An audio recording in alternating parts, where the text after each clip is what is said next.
So hi and welcome to this webinar from us at NetSupport.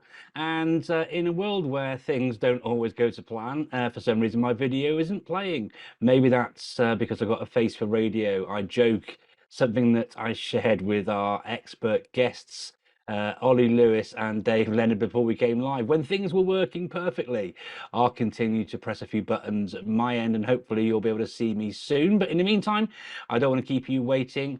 I'm really excited to launch this webinar today, making the most of your budget with technology. NetSupport have been running webinars for a considerable amount of time now, and I'm very excited to share with you some upcoming webinars we have.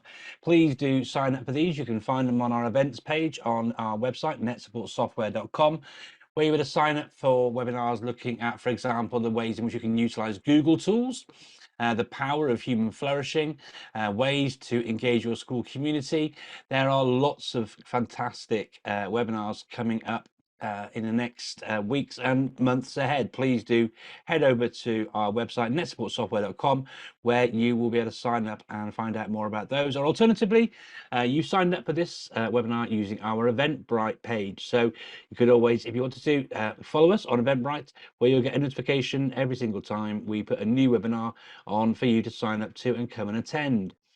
Our webinar today, though, focuses on the ways in which we can make the most of your budget with the use of technology. And I'm delighted to have two expert panelists, one of whom said, you know, I'm not really an expert, but I do have sort of 20 years of working in this space. On LinkedIn earlier, I would say 20 years is probably enough time to class yourself as being an expert in these things. It gives me great pleasure to welcome our two experts on, the first of which is the same person I just talked about, which is Mr. Dave Leonard. He is Strategic Director of IT at Watergrove Trust, and it's a real delight to have him join us and share his insights on the webinar today. Now, you've got a lot more experience than just being the Strategic Director of IT in a trust, Dave. Involvement in ambassadorial groups, work with the Google Educator Group. You've got a fantastic podcast. Can you share with our audience a little bit about your work in your trust, but also some of the wider things you do to connect with other people in similar roles to yourself? Yeah, sure. Thanks, Mark, and thanks to everyone at NetSupport for inviting me to be involved today. As Mark said, I'm Dave Leonard. I'm the Strategic IT Director for Watergrove Trust, which is a small multi-academy trust in the northwest of England. I've also been working, as you said, in IT for 20 years, and my advice to you would be to turn your camera off and back on again. That normally works, and if it doesn't, it gives me time to Google things. So that's my secret out of the way. So yeah, I'm also a Google certified innovator. I was fortunate enough to be involved in the London 19 cohort of innovators, which was an amazing experience, and that led me to creating the Learning Dust podcast, which if anybody hasn't checked out, you can find at alllearningdust.com. I was a primary school governor for 12 years and chaired the resources committee. And the 20 years that I've been working in schools IT alongside that have taught me how to work in extremely tight budgetary situations. So yeah, that's a little bit about myself.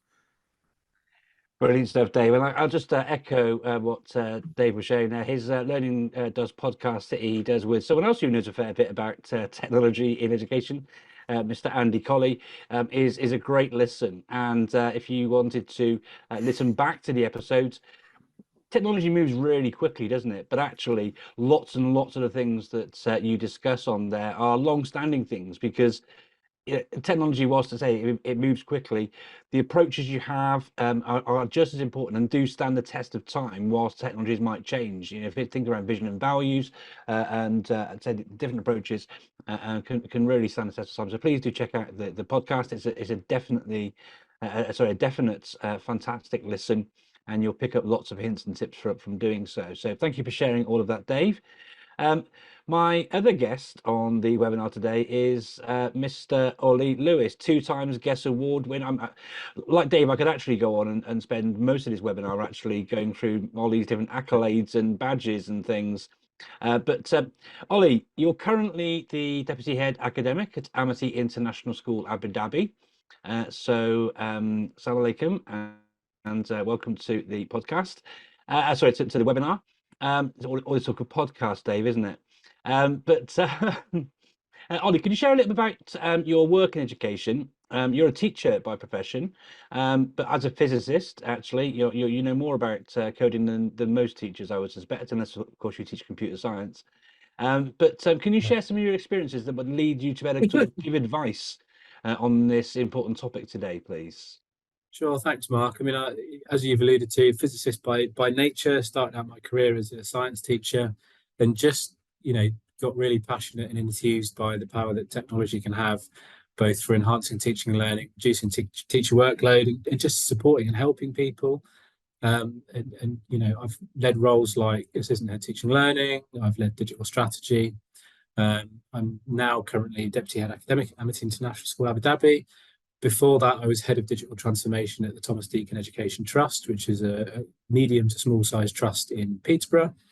And that's kind of seen me do three things in that role: lead the IT teams, lead the overarching digital strategy and teacher development, and then leading on GDPR across the trust. And it's not too dissimilar to kind of what I do now. I don't lead the IT teams at Amity, but I do the other two facets of my job as well as deputy head academic. Picked up some accolades along the way. I've been a Microsoft Innovative Educator Expert. It always says a lot to kind of get that out for, 5-6 years now. I've been a fellow. I've been an ISC Research Education Influencer, which sounds quite cool. I don't know what that means. That's just like you do, Mark, like Dave does, just sharing about what I've learned, what I've seen works, what doesn't work in equal measure, I think is really important. And now, well, for I think 3 years now, I've been a judge for the GESS Awards. For 2 years now, I've been a judge for the Global EdTech Awards. And I have a book coming out quite soon with someone you know very well, Mark, called the EdTech Playbook. Great stuff. Thank you very much, Ollie. Well, listen, what with me fiddling around trying to get my camera working, which I still haven't quite done, and I have turned it off and on again a few times, Dave, and it's not the classic fix isn't working, but I'm all out of ideas. I will still keep playing around in the background. But thank you both for taking the time to join us on the webinar. Dave, listen, education costs a lot of money, and it's true, after salaries, the next biggest expense for school business managers is often that of technology. To help set the scene, could you run through some of the costs that are involved for our audience? Because often there's a disconnect between teachers and what their understanding is of, their frame of reference might just be the laptop they have, or the desktop on maybe a projector or an interactive whiteboard. They might not understand the broader expenses of technology within a school, and even more so within a trust. So why does IT cost so much? What sort of costs are there, and what are schools paying for? Well, first of all, I think one of the things that I think we should clarify, it's when I look at our trust expenditure, IT isn't actually the second highest cost after staffing. Staffing is always going to be the highest. You're absolutely right. But for us, because I was really interested when I saw the question that you were going to pose today, I was really interested to verify that information. IT is the sixth highest cost in our trust. Now, maybe our trust just doesn't spend very much money on IT. Maybe they think they've got somebody who can save money on IT, and therefore they're going to leverage that. But yeah, for us, it comes in lower than energy costs, than educational resources, third-party contracts, and we've also got 2 schools that are PFI schools as well. So that's another drain on the budget, but that's another debate for another day, really. But you're right; it is a significant cost. Is IT for schools, no matter what level of school you are. The costs tend to come into 3 broad categories. First of all, I would say that you've got hardware, then software, and licensing. Now, your hardware can be split across both network infrastructure, which often teachers don't see because that's just that little thing on the wall that they plug things into, and then it just disappears and magic things happen. It's like your luggage in an airport, isn't it? It disappears behind the nice people taking your bags, and then it just appears at the other airports. Magic happens in between, and that's kind of what the IT team are there to make sure that works well, ideally. Licensing, though, I think I'd cover first. Now, normally your biggest cost for licensing is your Microsoft license. So lots of schools will use Microsoft agreements whereby they are licensing all their devices or their servers or their desktop operating systems and their desktop software as well, their office productivity suites. Some schools fall into the trap of thinking, well, it's always going to be the same cost no matter which vendor I buy from. And that's the first thing that I'd advise people to do, really, is to get your quotes from different vendors, because whilst the costs per line may not vary too much, there's often a different interpretation of the dark art of Microsoft licensing. I don't know anybody in 20 years who I've been able to say with confidence completely understands Microsoft licensing, because whenever somebody gets close to doing so, they change the licensing model just to keep us on our toes. So that's the first thing that I would recommend. Just have a really close look at that. And if you're eligible, quite often paying for a membership of an organization such as JISC can actually reduce the costs of your licensing, because it gives you access to the kind of the tiers of licensing volume that you wouldn't otherwise have access to. So that's kind of tip number one in relation to licensing. Software. So costs on software can add up quickly, particularly if you're using across the school a large and quite expensive tool such as Adobe Creative Cloud. So your approaches there really vary, and I think one of the first things to do is to try and just make sure that you're only buying the licenses that you need, and we'll probably talk about that later on, but also to look into alternatives. So do you need full-blown Adobe Creative Cloud, or would Adobe Express be suitable enough for a lot of your users? Or try alternatives such as Canva. Now, Canva's a brilliant tool. It's got free versions, it's got enhanced educational versions that are free for all staff working in educational establishments, and it's got some amazing AI tools, which again we'll also come on to a little bit later on. And then in terms of your hardware, like I say, you've got your networking side of things. Now, we've just been extremely fortunate across the 7 schools in our trusts and the 2 schools that buy IT support from my team. We've just had a scheme called Connect the Classroom, which in the UK is a DFE initiative to improve the Wi-Fi infrastructure across schools that are in educational priority investment areas. And that's totaled about £800,000 worth of investment, which we would never have had. We'd never have had the money for that. So there's always an element of we are relying upon the next initiative to ensure that we have our core systems upgraded, and we're trying to work away from that being the case, from that reliance on handouts.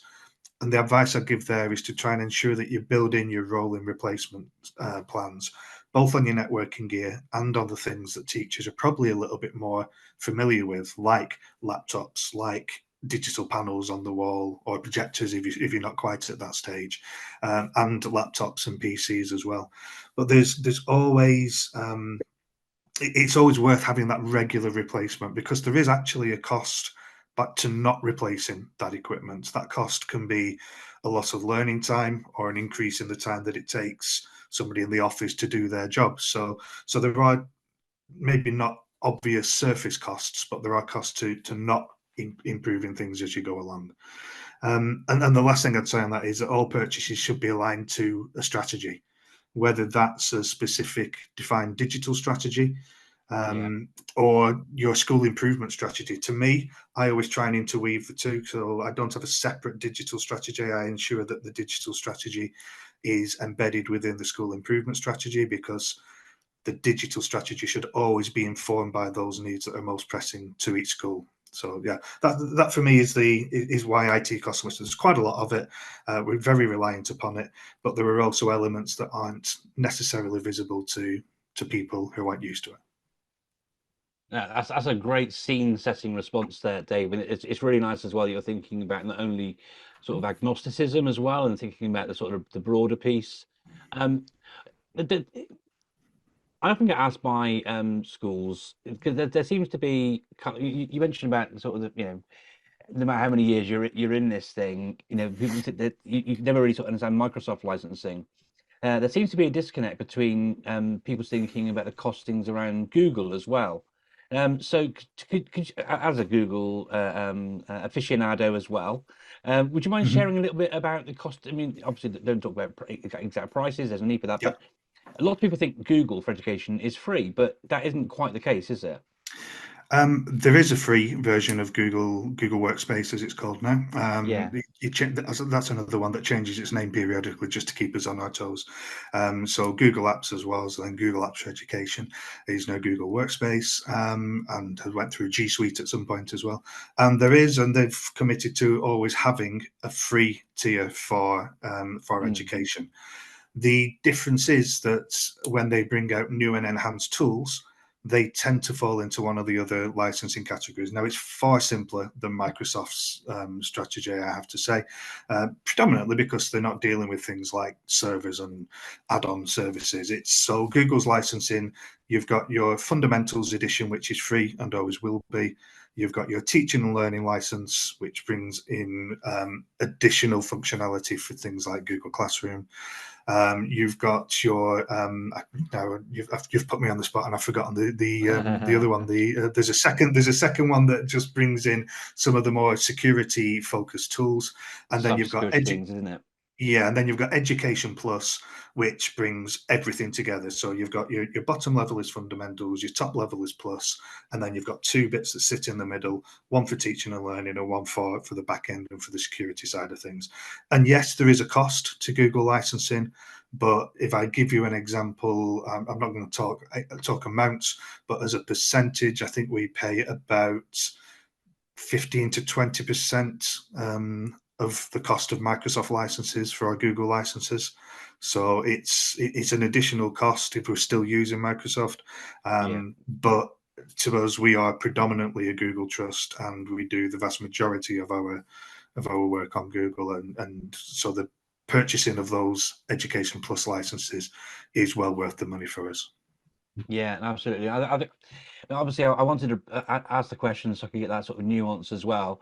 But if we're looking at the ways in which we could save some money, obviously thinking about the actual core ecosystem and infrastructure there, there are savings to be made. So I thought it was important to sort of bring that little bit up. But of course, Ollie, none of this is a problem for you because as somebody who works at a school in the Middle East, you must have every teacher's got their own iPad, MacBook, desktop, 2 interactive whiteboards per classroom.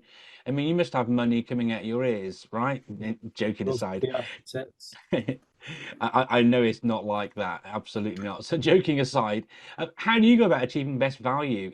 How do you go about ensuring that every license counts? Because teachers may sort of think, oh, this is a great tool, go away, buy it, and then not really get the sort of full value out of it. So as someone in leadership, how do you go about checking to make sure licenses are being used and whether they're actually tools are being used effectively as well? Because there's a difference between using a tool and knowing how to use it versus how to use it to support teaching in the classroom as well, isn't there?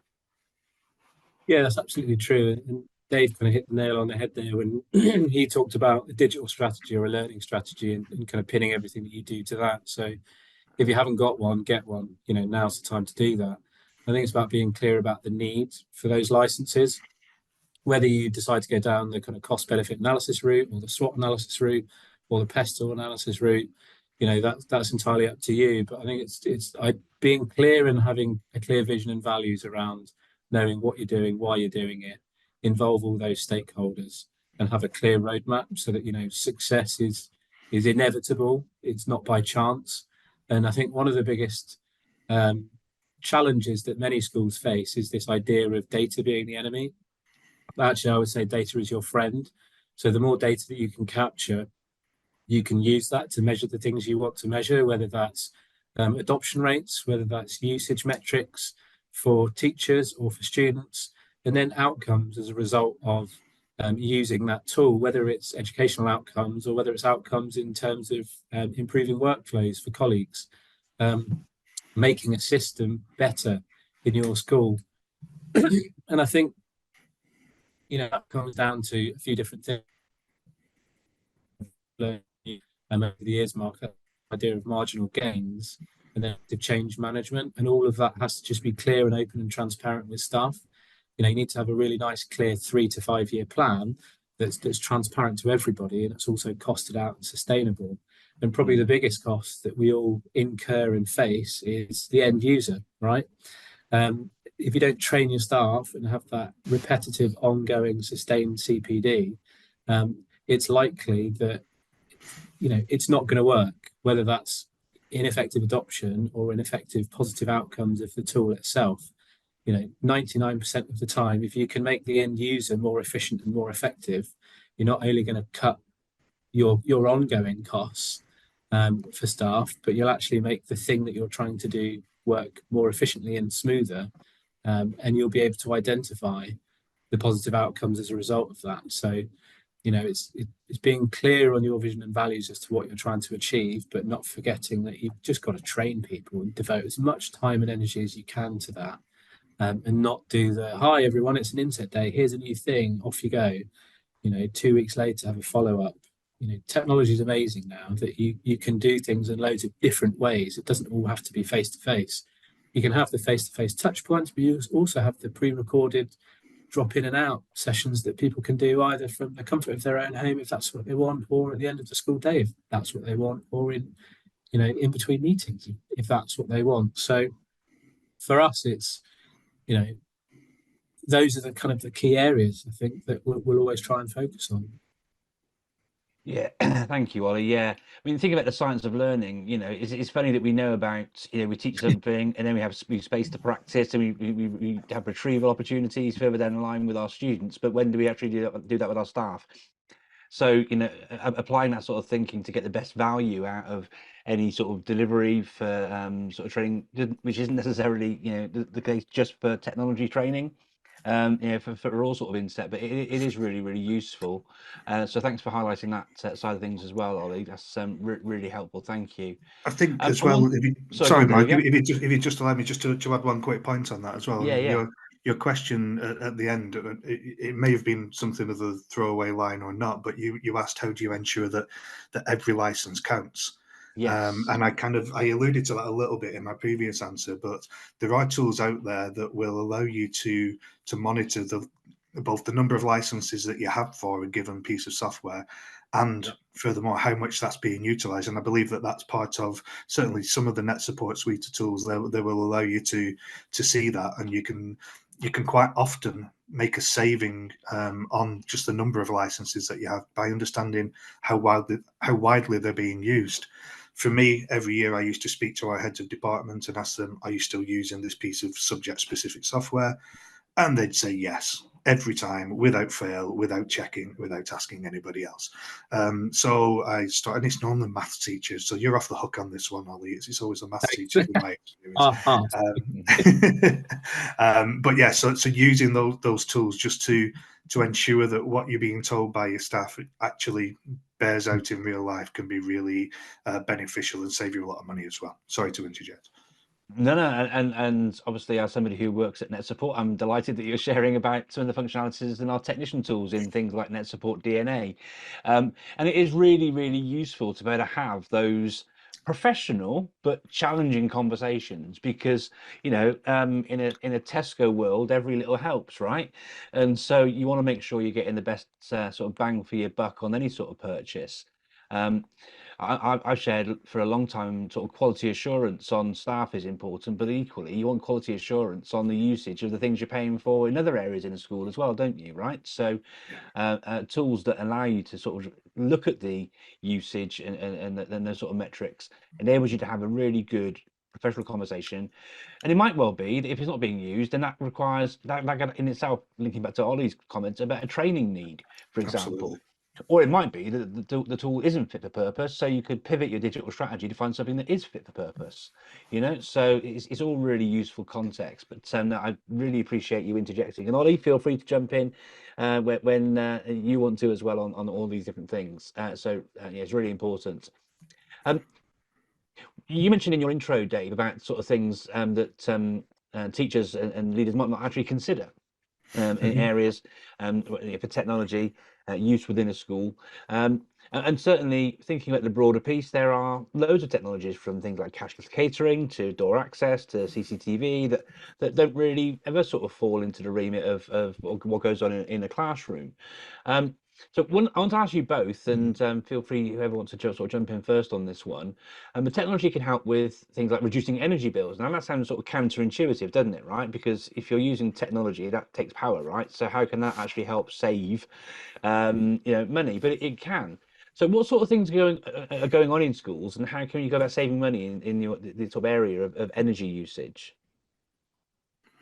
Do you want me to go first, Ollie, or do you want to jump in? Go on then. Go on. You go first. Go on, Dave. Go on.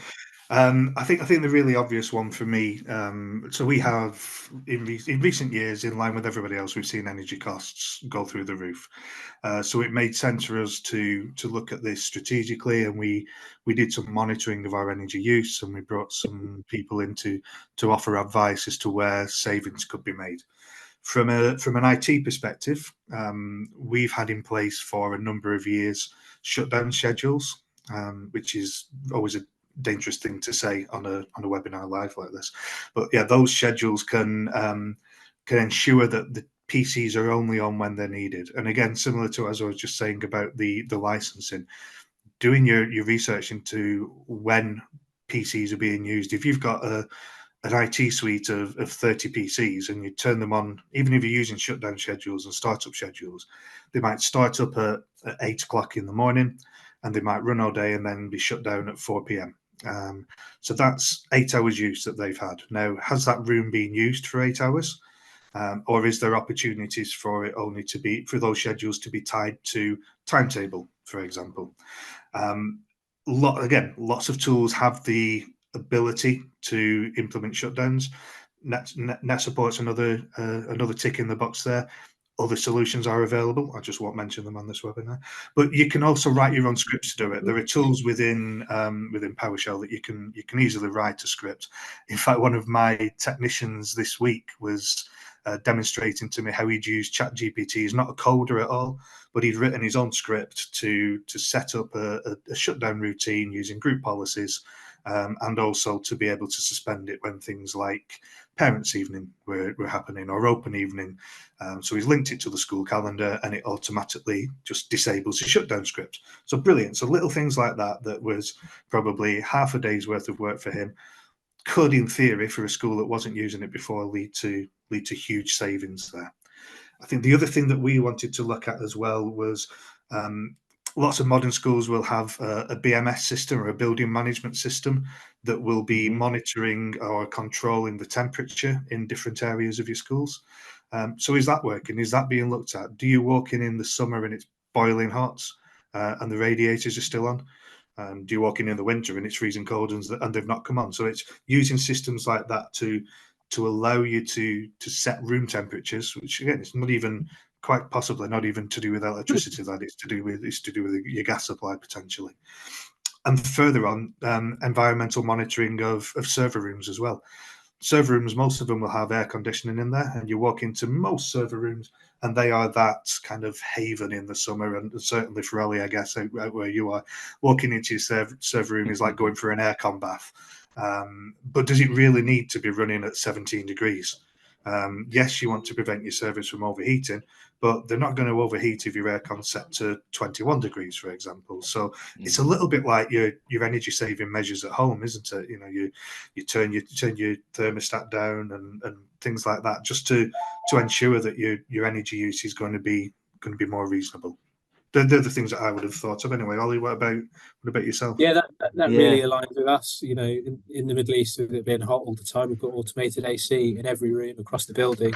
You can essentially set an entire block in our building, so it's just kind of sensible, and it kicks in when it needs to be. You know, it's off in the winter, and then when it hits a threshold outside, it then kicks in, which is really sensible.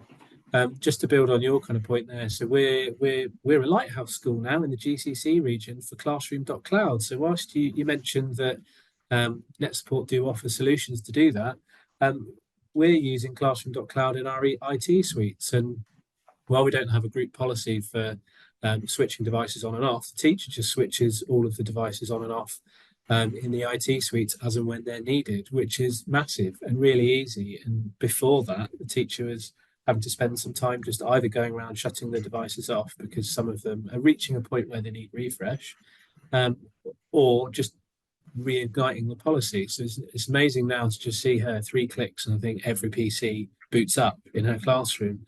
And she's like, yeah, this is amazing. I think, I have way less work to do and we're saving energy. The other big one that we instigated at the MAT in the UK was censored LED lighting across the MAT. Used a few different pots of money to achieve that, but the long-term net gain on that is a massive energy saving across when you're thinking about multi-academy trust, where I think we have something like 10 buildings with lights on for a large part of the day. To censor it where if nobody's in the room and they're switching off, it's a no-brainer, really. Why wouldn't you? I'm mindful of time. Sorry, thanks, Ollie. What really strikes me from both of your comments there is that and we know, right, there's no silver bullet in education, right? So there is no one big thing. But linking back to Ollie's comment before about marginal gains, right?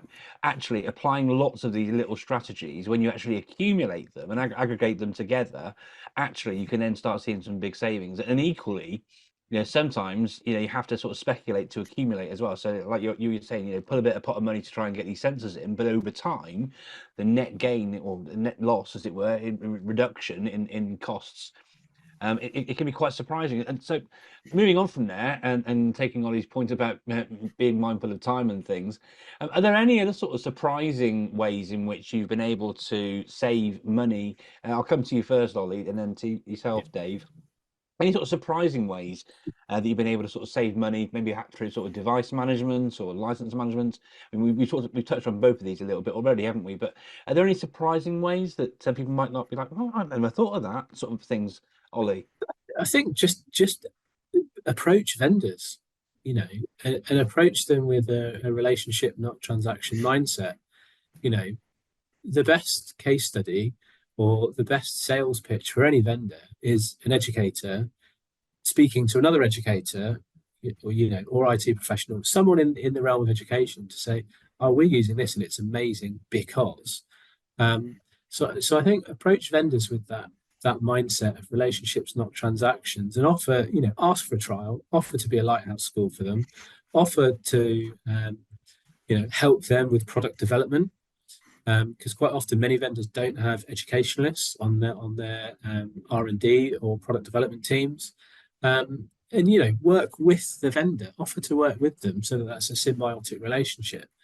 The trade-off is that they get a better product at the end of it, and they get user case studies, while your learners or your colleagues benefit from that tool. We're doing exactly that with Classroom.Cloud. We've offered to be a lighthouse school for the Middle East. So if you're in the GCC region, you want to come see it in action, drop me a line, please. You can find me online. And this perfect case study or example of that, offering things. We also managed to save something ridiculous like £30,000 in the UK, because going back to your MDM comment, Mark, we had the in-house expertise and skills in the IT team to move away from the MDM that we were using and bring it off into our Microsoft tenancy. So we could manage it in-house. Now, not everyone is, lucky enough to have someone in their IT team that has that knowledge and skill set, but we did at TDET. So that's, if you've got the knowledge and skills to do that, great. If you don't, reach out to somebody that does, and ask them. We're very willing and giving community in education, especially in the IT world. So just reach out and ask, ask for help. But they're the two things that come to mind immediately. That's a great point there, Ollie. I'm guessing that was, I won't mention any names of who you might have been using for your MDM. And for those of you who don't know what an MDM is, that's a mobile device management solution, often used to help manage your devices across your IT estate. But I'm guessing because you're your Microsoft tenancy, you were then using Intune or something like that to then manage them that way, yeah? Correct. If you're looking to sort of do a bit of research into that, if that sounds of interest to you, check out Microsoft Intune as an alternative solution for that. Dave, did you have anything else sort of surprising that could be added into that? Yeah, very similar actually to, I found this really interesting. Ollie's given a technical answer to this kind of approach. I'm giving a more of a pedagogical answer to this kind of approach. So for me, it's an expert. We found great success in just getting our IT team into the classroom, seeing what's going on, learning where the bottlenecks are for teachers, seeing what products they're using and going, well, we could do that through Google Workspace and we wouldn't have to pay for these products. So it was almost a badge of honor that teachers almost had a challenge to come to us with something that we couldn't make work through the use of Google Forms and Sheets and things like that, Google Slides. So it was always something that we would look at and say, well, we're already paying for this, or we've already got this for free. Why are we paying for all these other things as well? So quite often, and yes, it might not be always as polished as the off-the-shelf offerings, but quite often you can replicate and you can achieve the same results with software that you already have. So for me, it was listening and working with your teachers to understand where their challenges are and what they're using, and seeing how we can then utilize our tools to make their life easier, more importantly, but also to achieve what they're trying to do without the same level of spend. That's great, David. And it's interesting. I mean, I was working at a school just this week, actually, that is a Google Workspace school, and their use of app scripts to automate some processes within the setting. You can buy off-the-shelf solutions that will cost X amount of money, but actually using the app scripts to sort of run a few things and join some of the dots in the Google Workspace situation they've got help massively. So thinking carefully about how you can sort of utilize and work with these things, and equally you can do similar things in a Microsoft environment as well. It's not about one size fits all, absolutely, but no, that's a really, really good point. And I love the fact that Ollie gave a technical answer and you gave the sort of teaching and learning answer, because actually that shows the importance of, and people often don't, lots of schools have barriers between sort of the IT departments and teaching staff, right? And actually, a good way of saving money is actually making sure there's good communication between the two places, because then you're both working towards the same sort of places and purposes. And that links directly to something you both shared earlier too, I think, around the importance of having that sort of joined up strategy, whether you call it a digital strategy or it's something digital's tied into your teaching and learning approaches or your curriculum, but having those joined up things, avoiding miscommunication can save so much money and time over time, can't it? So great points all round again. I see a lot of unused tech on my visits into schools as well, with hardware gathering dust and licenses not capitalized upon. We talked about the licenses a bit, so let's maybe not focus on that so much. But how can schools mitigate against hardware not being used as well as it could be? That's for you, Dave, please. I think a really good strategy to follow here is a common contact of ours, Ed Fairfield, has this approach that he calls planning, choosing, buying and using. And you'll notice that using a tool comes right at the end of that. And there is a real need for schools to stop and think before they jump to purchases, or to certain people within schools. It's happened to all of us. My best example was that I walked into my office one morning, there was these huge boxes there that I don't know, what are this for then? And the deputy head came in and said, oh yeah, I've bought a lesson recording system. And I was like, okay, does it work on our network? Well, that's for you to work out, isn't it? So I think one of the key things is make sure that you're doing your planning. Make sure that you're involving the right stakeholders right at the very beginning, because what we want to do is to try and avoid ending up in the situation where we're spending very limited budgets on equipment that's just going to end up in that cupboard of shame where all the tech goes to die that's been bought with the best of intentions but never ends up being used. You mentioned earlier about the podcast that I present with Andy, Learning Dust, and the name Learning Dust comes from a quote from Professor Tim Crick, who said that nobody ever picked up an iPad and magic learning dust fell out to the bottom of it. So the other thing is you've got to have the strategy in place and you've got to have the training in place that Ollie mentioned earlier as well, because if you don't, you're not going to get the best return on investment on these things. And a really obvious one if we talk about pure hardware here, if you think of all the number of devices that are lying around a school, there's normally in a cupboard a load of old laptops or the old desktop suite that was renewed and didn't really feel as though it was bad enough to be thrown away. Chromos Flex is a brilliant approach to extending the life of that laptop or that desktop. So it's basically turning an old laptop from a Windows device into a Chromebook, because Chromebooks take far fewer resources to run. The vast majority of the processing and the work happens on the internet side of things, and that can really, for minimal investment, extend the life of a device. So to Chromos Flex a device is free. If you want to then manage it using the Google Admin Panel, it costs something like, it just costs your standard Google management license cost, which is approximately £25 to £30, and that's a one-off cost. So for 25 quid, you could then take that laptop that otherwise would be useful and keep it running for another 3 years potentially. So it's a great way for schools that are facing budgetary challenges to stretch what they've already invested in. Great stuff. Thanks, Dave. And so having procurement processes in place are so important to ensure sort of value for money and fitness for purpose and all these different things. I love that share from Ed Fairfield and Mr. EdTech on socials. Ollie, I will come to you, but let's see if you can interweave it into my next question, given we're running a bit tough on time. I was wondering if you had any thoughts around recruitment, because recruitment costs an awful lot of money. Are there ways, I mean, perhaps you'll sort of talk about social media and schools having a good sort of social media exposure and professional learning networks and using those sort of things. But are there any ways that technology can help with recruitment and retention to help save money? Yeah, there's loads for us. So the UAE is quite specific. The different Emirates each have their own version of Ofsted. So ours is called ADEC. They're quite specific on your qualifications and teacher credentials, essentially. So we have automated screening tools that kind of screen out any applications from applicants that don't meet that criteria that we ask them to do. I mean, that saves administrative hours and hours and hours. If I think about our last recruitment cycle, we had 17 positions in secondary because we were growing as a school. Because we're increasing by 170 kids next year. So if you think about how long it would take to go through all of those different positions, we had north of 200 applications per position. So automated screening tools are fantastic for that.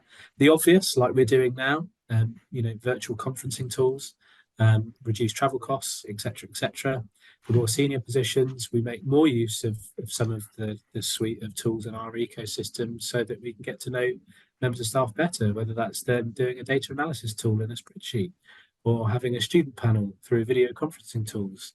So where historically you might have flown people out and spent thousands of pounds on flights or pushed that cost to the applicant, technology is a great vehicle to support those things. We also now, as part of our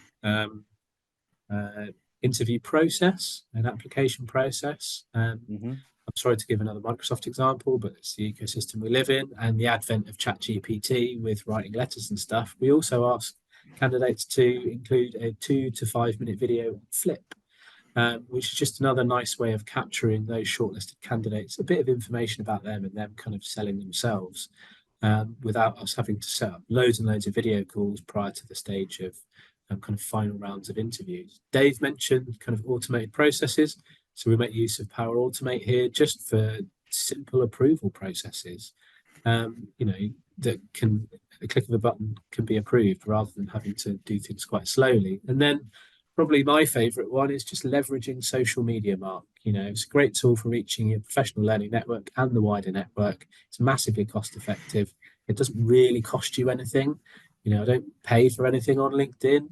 And I can post it out and get potentially thousands of views and highlight positions, in our school. Whereas, the platform that pretty much dominates the scene at the moment costs north of like £15,000 a year to put all of your adverts on, which is no small sum of money. But that's absolutely huge, isn't it, Ollie? I'm facing some more technical issues this end, so hopefully you can both still hear me okay. I want to move on to another question now, and if there is chance at the end, Ollie, I will come back to your points you wanted to make around procurement and unused tech and things. I promise you, if it's time. I want to talk about a hot topic that many people in every walk of life has been talking about in the last sort of 18 months and more. That's around AI, because AI brings lots of opportunities to enhance learning, support teaching, reducing workload, those sort of things. Coming back to you, Dave, are you seeing its use across your setting, and is it helping reduce costs through sort of efficiency savings at all? I think that our approach hasn't been so much around reducing costs as reducing workload. Now, it could be argued that reducing workload reduces stress. Reducing stress reduces sickness, reducing sickness reduces absence, and reducing absence reduces costs. So perhaps I just contradicted myself there, but our focus has been on reducing workload and improving outcomes, and it's been a very much a secondary and surprising outcome that the use of AI has helped with that. Also, by reducing that workload and that stress, it feeds into what Ollie was just saying about if people are happier working, then it reduces your staff recruitment costs. So it's another benefit of AI. So our focus has really been around how can we use AI for lesson planning, for marking, for automating of processes for the admin staff, for report writing, so on and so forth. And I think that yes, you're right, it's a hot topic, and there's been all kinds of excitement around the use of AI recently, but I think for us, it's more of our more direct uses. I guess it's about looking at where can AI contribute to our workload, which previously we would have had to go out to outside agencies to deliver. So design services, just to pick a very niche example, because of what we can do in Firefly by Adobe now, or in Canva using their AI tools, even a completely artistic cretin like myself can absolutely come up with some very impressive things in seconds, and I would never consider myself to be an artist. I couldn't draw to save my life, but the use of AI tools, even and if I try to draw using something like Google Draw, it's amazing. I'll have my little pen and I'll try and draw a bike on the screen, and it'll look like somebody's dropped an ice cream. But the AI within Google knows that I'm actually drawing a bike, and it gives me some nice examples of a bike to use. So there's some real benefits in that it really brings expertise to the desktop rather than having to be bought in either from other areas of the organization or from external organizations that we would have to pay for. There's some great examples there, and it democratizes things an awful lot. But so what about you, Ollie? How are you using AI? I'm going to jump in. So I find it near impossible to keep up with the amount of new tools that are coming to the market in the AI space, let alone the AI education space. It's a rabbit hole, right? Yeah.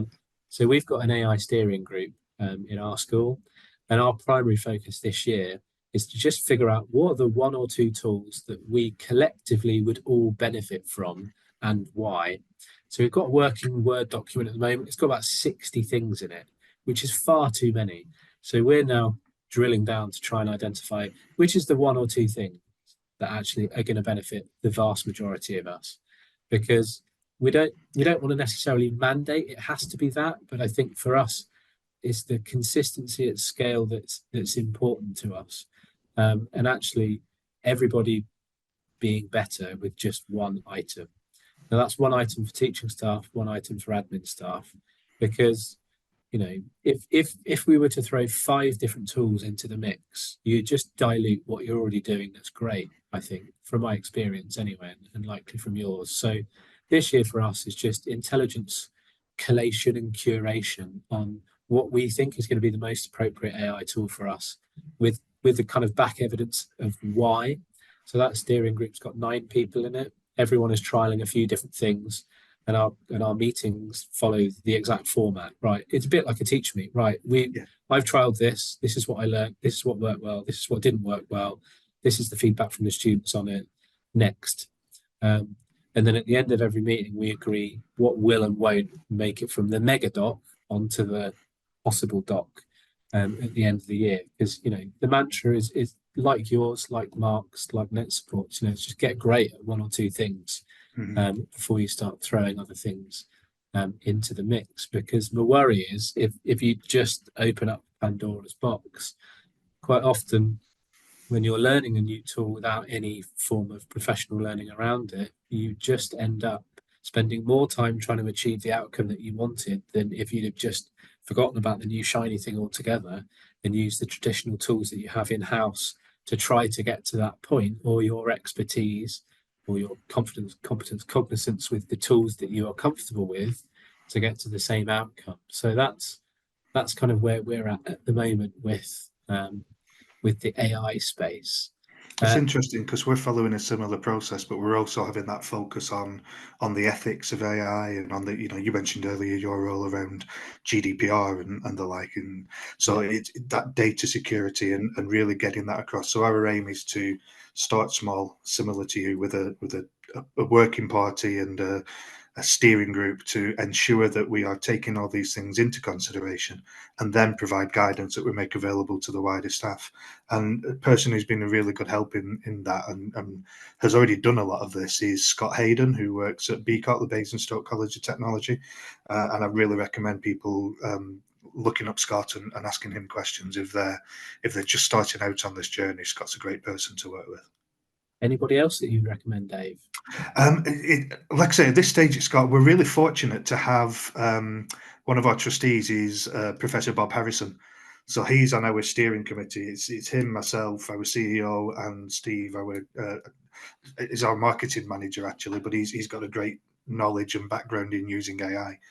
So the four of us. But Bob's always such a good challenger, and it's really useful because I would say, in fact, I did say earlier, our primary use of AI is to reduce workload rather than to reduce costs. And Bob's challenge will be, yes, but it always needs to be about the learners too, which is absolutely spot on.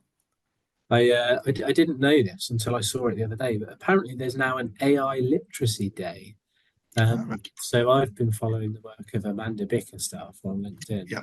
Kind of the work that she's been doing. I think that's really interesting, as well as Scott. So yeah, now we have a day devoted to AI literacy, which I think is really interesting. Amazing. And then, so Mark was saying that the DFE's recent digital standards guidance has strong recommendations for minimum levels of technology, but all this costs money. How are schools affording all this technology? Yeah, I'll give an example from last year when I was back in the UK when this was released, because I think it's probably a bit more fair and a bit more pertinent. First of all, I think this is a good move from the DFE to have minimum standards. We don't always agree with everything that comes out. I think that's a good move, as it is to make someone on senior leadership responsible for technology for learning, if I can call it that.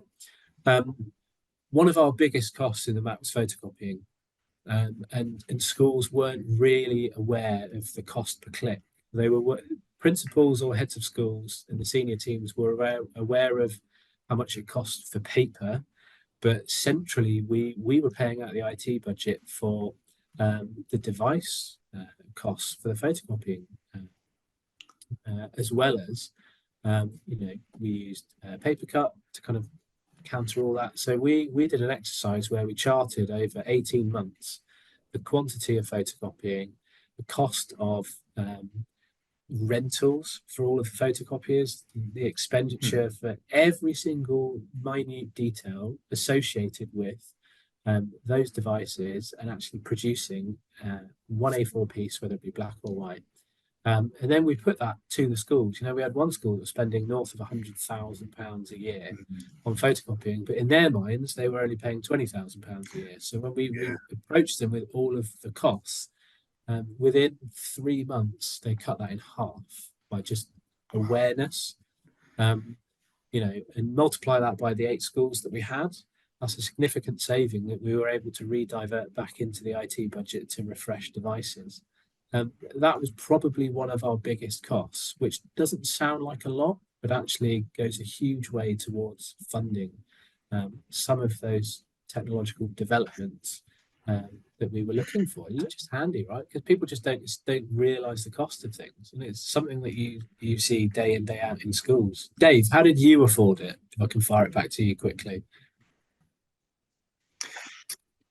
So I think we're interested, and we're in a very strange position of both giving the DFE credit for these digital standards, aren't we here? Which is not something I'm used to doing, giving the DFE lots of credit and finding other people agreeing with me. Interestingly, they took the very sensible approach of consulting with the Association of Network Managers in Education before they finally released these digital standards, and they also listened and made amendments based on our members' feedback. But the members' primary concern is exactly this one. It's all great in concept, but how do we afford to do it? And the response was that these standards aren't intended to be a reflection of where schools are at now. Rather, they're meant to be aspirational. So when we're putting in new systems, these are the things that we should be thinking about getting minimum levels up to. So I mentioned earlier about the Connect the Classroom scheme that we've been fortunate enough to be involved in. And it means that all the cabling for that has been up to the very minimum standard that the DFE recommends. So these are targets to hit as you go along, replacing other things. So for us, nothing's really changed in terms of our approach to renewing and upgrading EdTech since these standards have launched, but we do have them in mind when making purchases and recommendations. That's really useful as well. Have something to aspire to, but not being expected to be there right now. And what is refreshing is actually that DFE actually listened to people right at the sort of cutting edge, the bleeding edge, some might say, with all these different things. Well, it looks like I arrived just at the right time for the last question. So if you could just share one sort of key takeaway or action point for those present today on how they could reduce overheads in their schools or trusts that haven't already been shared. And I'm gonna link that into a quote that Gary Henderson, somebody you'll both know, shared on our recent cybersecurity webinar. And around cybersecurity, he shared the idea that and it links into what you were saying there a second ago, Dave, about aspire to these things and work towards them and think about them, and here's the sort of standard. But he said around cybersecurity, try and be more secure tomorrow than you were today. And so around that sort of thing, knowing there aren't any silver bullets, are there any things you haven't both shared already that you could think would be a good sort of takeaway, an actionable thing that people could sort of think about when they go back to work tomorrow, to be pondering over this evening? And I'll go to you first, Ollie, if that's okay. I wanted to go back to my always have the end user in mind comment. The more you train people, the more efficient they could get.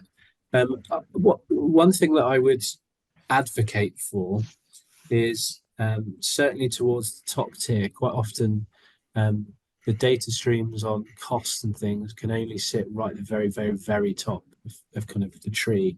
I would make that slightly more transparent with people around what things actually cost and the value that they bring. I'm not saying that has to go to everybody in an organization, but probably all of the leaders need to be acutely aware of all of the ongoing costs that all of the technology, whether that's subscriptions or hardware or other software pieces, actually have, because the more awareness you can raise in that domain, I think the more appreciation people have of the significance and importance that it can play. Yeah, I think that's a really important point there, Ollie, and a phrase that both you and I have used a few times. In fact, I think your recent keynote at the Abu Dhabi Teaching Conference was titled this, and it is a bit play on words with IT and the word it, isn't it? But it takes a village. And so when people know how much these things actually cost, they value them more, and they understand the importance of them. When it has a sort of a faceless value to it, then you don't engage in it quite so much, do you? So I think that's a really sort of key point there. Thank you, Ollie. Over to you, Dave, for your sort of closing thoughts. I think it's difficult. Genuinely, I think we've covered so much in this conversation, and I think the question structure was really, really important in that. We covered a lot of areas here. I kind of want to return back to just one of them. We talked about Ed's planning, choosing, buying, using strategy. For me, at that point, and I think I mentioned this when I answered earlier, it's about getting the right stakeholders in the place at that time. So are we buying things that we're expecting children to use without actually speaking to children about it? And I suspect that a lot of the times that's going to be the case for schools. So make sure that you've got all stakeholders involved in significant purchases. Now, I'm not saying that you need to get year sevens involved in buying Microsoft licenses, but when we're buying devices that people are going to be using, let's not assume that we all have the same hand size, or that we're all right-handed. So let's make sure that we are engaging with stakeholders and really understanding what the needs of everyone is, not just making assumptions. As somebody who is left-handed, I very much appreciate that adage, because yeah, and with my digital strategy work, inclusivity and accessibility are so important, and often these things run to the sort of lowest common denominator, don't they? When Yeah. we know that there is no one size fits all. So that's some great advice there. Thanks, Dave. I wanted to come back to you, Ollie, and it's nice that Dave went back to that Ed Fairfield sort of procurement sort of approach there, because you did have your hand up, bless you, like you're a year 9 in my classroom. Thank you for that. Mr. Anderson? What was there was a comment around that you wanted to share around that too, wasn't there, Ollie? What was the thing you wanted to share? I was just going to say, I've worked in many schools where you ask, what's the list of, show me your hardware list, like show me everything that you've got that you've paid for historically. And quite often, either it's incomplete or they don't have one or it's not up to date. And I think it's really important in the current day and age, given how expensive technology is and can be, that you have a current, up to date document that details everything you have, its location, and who it's been signed out to. We're seeing more and more offerings of recycle or cost reduction activities from various vendors. And if you're going to maximize on that, you need to know exactly what you've got in order to get there. So having a essentially contained document that contains all of your real estate that is up to date is really important. It's a bit boring, but it's important to have. That's it. And if you haven't got one, actually, as you and I know from experience, it takes a lot of work to go around and find all those different things.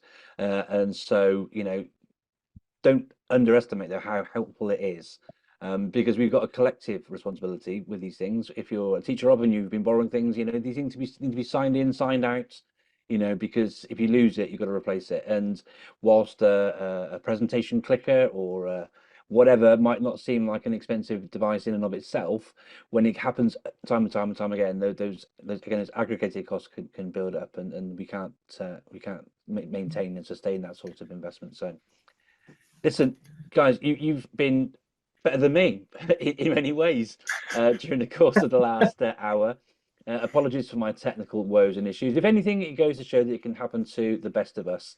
But resilience and grit and determination are clearly key skills and strategies to try and have with the work that you do. Thank you so much to you, Dave, Leonard, and to you, Olly Lewis, and to you, the audience, for joining us. Last little thing is to ask you, Dave, where can people find you on social media, and how can I get in touch with you, find out more about your work and what you do? So I tend not to do too much on LinkedIn because that's just a bit of a platform for people to sell me things that I don't want, unfortunately, working in my line of work. But I'm more active on Twitter, so you can get me at IT Badger. And if you want to check out Learning Dust, just go to learningdust.com and you will find wonderful guests on there, plus a couple of presenters, including the two lovely gentlemen that are on the screen alongside me today. Oh, bless you. Thank you, Dave. And Ollie, where can we find out more about you and your work?